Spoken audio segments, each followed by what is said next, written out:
as I address you, I'm wearing a number of hats.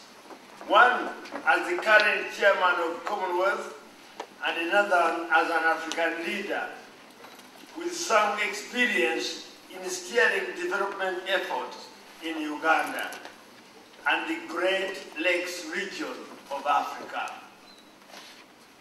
Incidentally, the speech we sent on the internet is short of 2 pages. So you are advised to listen to this very carefully.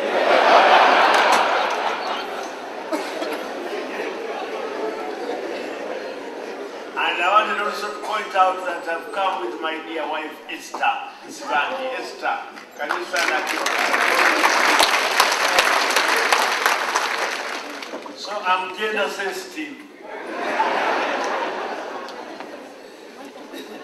So I would like to share with you, particularly my perspective of the role of formal and informal education in tackling development needs and attaining development goals.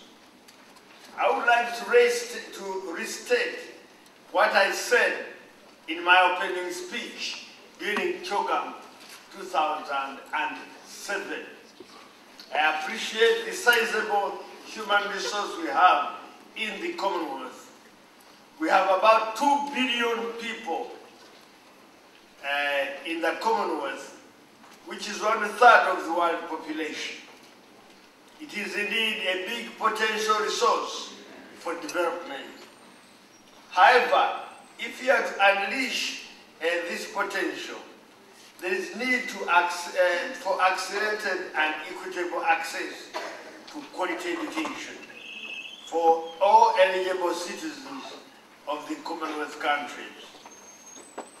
The Commonwealth, in her wisdom, established the Commonwealth of Learning as its tool for promoting access to quality education and training by encouraging the development and sharing of open learning and distance education knowledge, resources, and technologies. This forum, therefore, provides an opportunity for institutions and individuals in the Commonwealth to meet and share what they have achieved through the catalytic influence of the Commonwealth of Learning and her sister organs. I am reliably informed that there is a wide variety of nations, institutions, and individuals represented here with diverse experiences and great access to educational opportunities, experiences in using open and distance learning to transform their communities and great access to educational opportunities for their nationals. I look forward to sharing experiences as outlined in our 4 tracks: health, livelihoods, provision for children and young people, and governance, conflict and social justice. Clarification of concepts. If you are to conduct mutually beneficial dialogue, it is important to agree on the definitions of a few key concepts. For this particular discussion, I'll attempt to define the concepts of education, formal and informal education, and development. I'll define education as a deliberate, gradual transformation of an individual as a result of acquiring new skills, competences, attitudes, and knowledge. Education encompasses both the teaching and learning of knowledge, socially acceptable conduct, and technical competence.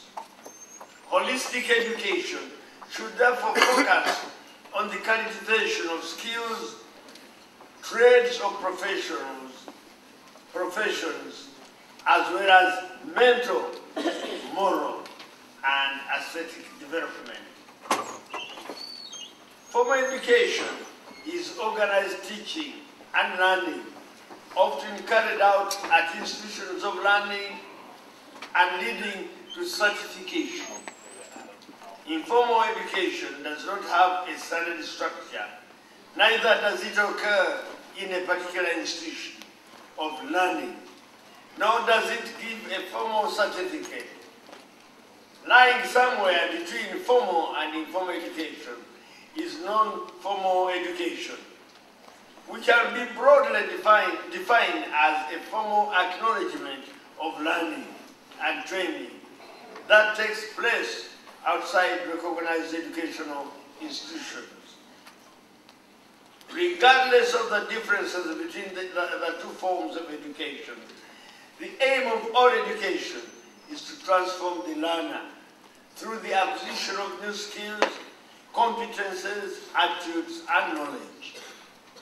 In both formal and non-formal education, there is somebody who knows something more, and therefore one who can guide, moderate, and supervise in passing out or graduating a learner from one level to another.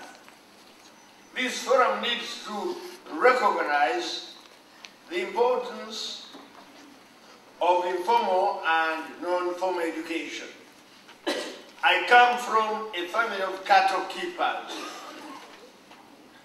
Our education was related to the cattle keeping processes, that is, grazing, milking, and taking care of calves. Allow me to add a bit of garlic to what I'm reading. I'm also a dairy farmer. So on Saturdays, my wife and I go to our dairy farm and we talk to our animals and crops.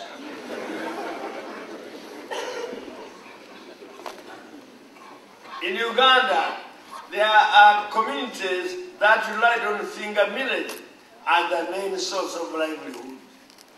Their education was therefore around the finger millet production processes. Their agricultural knowledge was informal but deep. And year by year, they sustained their livelihoods through informal education. Although we may consider this education as being unstructured, our parents, elders, or mentors organize the learning experiences to match with your age, circumstances, needs of the family or community, and your level of competence. In order to discuss the link between education and development, we need to agree on what development means. Why should nations and individual households go out of their way to invest in education? In my opinion, I think parents, people, or nations invest in education for the following reasons. 1, to prepare all those involved for life's responsibilities. 2, to enable them to cope in a competitive world. 3, to be equipped with skills to enable them to be resourceful persons. 4, to expose them so that they can make informed decisions. And 5, to enable them to play an active role in development. In other words, I would like to propose that all education is aimed at development. The development I refer to here is the development of an individual and also the development of communities and or nations, each according to his or her own or its potential.